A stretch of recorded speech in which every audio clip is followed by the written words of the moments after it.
Now we have a fraction in terms of a, and we know that a is not 0 or 1. Now this information is important because if a is 0, the denominator here goes to 0, which means the fraction is undefined. Same is the case for 1.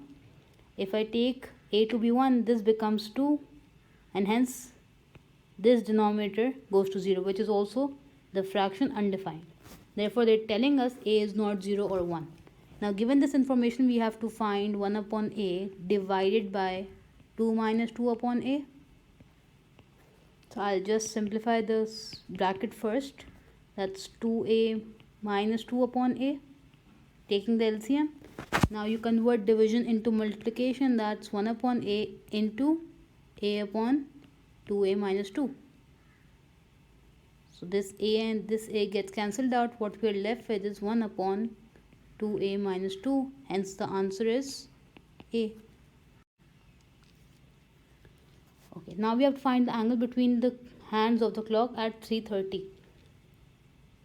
But before that, I hope you all know that between any two consecutive numbers on the clock, the angle is 30 degrees each.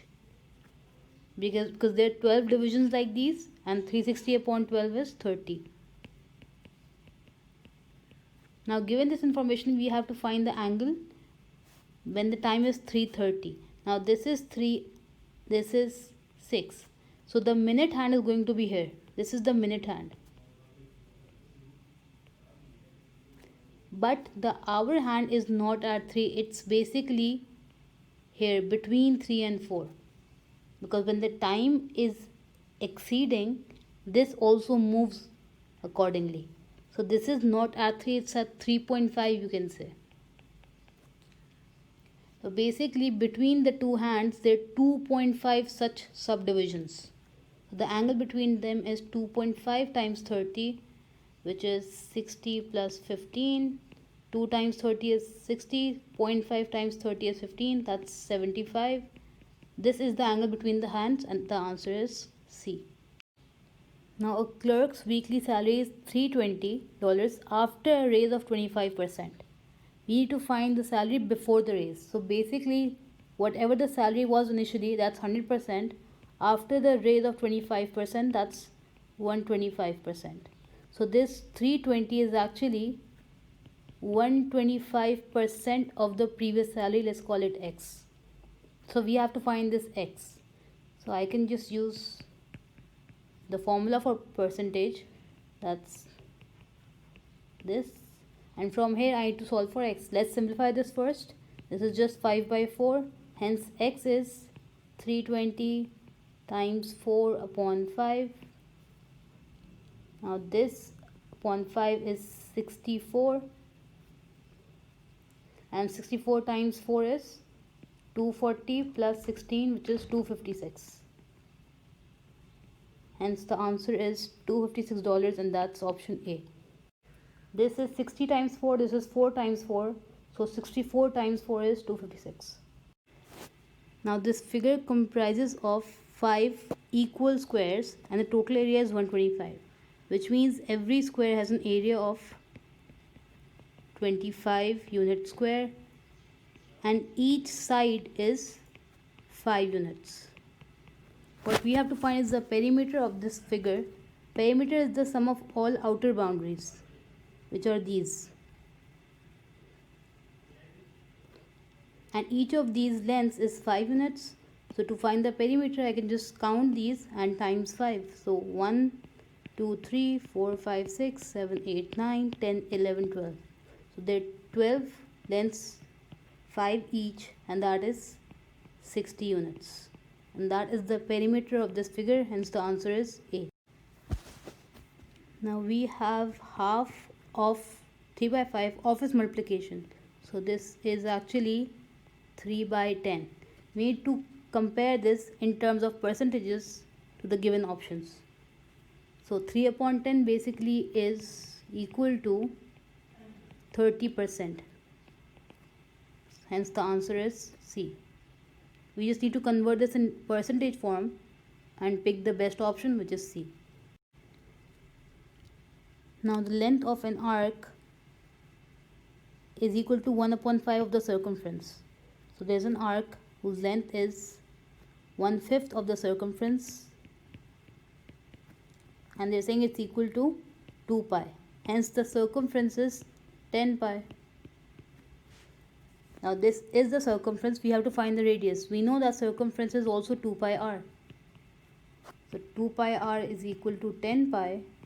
Hence r is 5, and the option is D. Now this is the triangle property. We have two sides of a triangle, 3 and 4. We need to find the third side. Now I hope we remember that the third side is greater than the difference and less than the sum of the other two sides. This is the property we discussed in class. And when you simplify this, you get x more than 1 less than 7, and that is option D. Now they're saying you have to find the smallest integer, which is when squared is less than 5.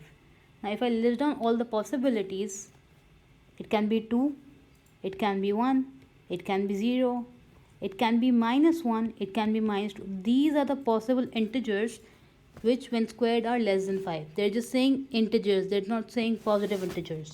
So I'll have to consider all possibilities of negative, 0 and positive, which are these. Now if I look at these options, the smallest integer I see is -2, which is not in the options, hence it's E. So Mr. Prince takes his wife and 2 children to the circus, which means there are 4 tickets, 2 adults and 2 children. And the cost was 12.6. Now with this, what we know is that the price of a child's ticket, which is C, is half of adult's ticket. So from here I can say that 2C is equal to A. Using these two, I can solve for C. So that's basically 2 times 2C plus 2C equals 12.6, which is 6C equals 12.6, hence C is $2.1. We have to find the price of a child's ticket, and that is C, $2.1, and that is option D. Now first I have to understand what the operations are. So basically when you see this sign, it actually means you multiply this diagonal and subtract C, right? So if you understand the operations, let's simplify this. So if you have 3, 4, 5, the value of this is 3 times 4 minus 5, which is 12 minus 5, 7. 5, 6, 7 is basically 5 times 6 minus 7, and that's 30 minus 7, which is 23. What we have to find is the sum of these two, that's 7 plus 23, which is 30. That's option A. So we have a circle whose diameter is increased by 50%. Let's say the previous diameter was D and the new diameter is capital D.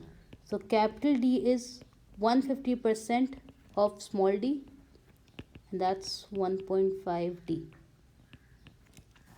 Now two circles are similar to each other, which means I can use the property of the ratio of areas being equal to the ratio of radii squared, or you can say diameter squared, is the same thing. So what I know is that the ratio of the diameters are 1.5:1, and this square is equal to the ratio of the areas A1 upon A2, A1 being the new area. So 1.5 squared is 2.25. So therefore I can say is A1 is 2.25 times A2, or you can say it's 225% of A2. So if I talk about the percentage increase, that's 225 minus 100, 125%. So the area is increased by 125%. That's option C. It is 225% of the previous one, but the increase is of 125%. Of the students at South High, 1/3 are seniors. Let's say total number of students is X. So 1 upon 3X is the number of seniors. Now of the seniors, 3/4 will go to college next year. That's 3 upon 4 of 1 upon 3x, and that's 1 upon 4x. So this is the number of students who will go to college next year. We have to find the percentage of these students. So for the percentage, I'll divide this by the total number of students, which is x, and times 100. So this x gets cancelled out. What we're left with is 100 by 4, which is 25. So 25% of the students will go to college next year, and the answer is B.